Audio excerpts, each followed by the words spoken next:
Pinabulaanan ng National Security Council ang anunsyo ng China na may itinaboy silang barko ng Pilipinas sa Baho de Masinloc. Nakatutok si Chino Gaston. Sabi ng China Coast Guard sa kanilang website, may itinaboy daw silang barko ng Philippine Coast Guard na pumasok umano malapit sa Baho de Masinloc o Scarborough Shoal nitong 5 ng Pebrero. Na ayon daw sa batas ang kanilang ginawa. Pero ayon sa National Security Council, guni-guni ang inanunsyo.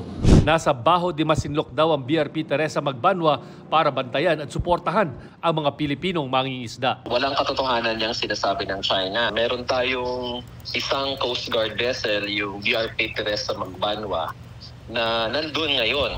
Wala ring hakbang na iginasa ang China laban sa pinakahuling resupply at rotation mission sa BRP Sierra Madre sa Ayungin Shoal na kinumpirma ng AFP na payapa at di nakaranas ng panggigipit. We attribute it to our ground commanders that they were able to accomplish the mission fully by rotating the troops and providing their provisions. It's not the first time that there was no interference. We do not gauge the success of the mission based on the interference or intervention of the Maritime Militia or the Chinese Coast Guard.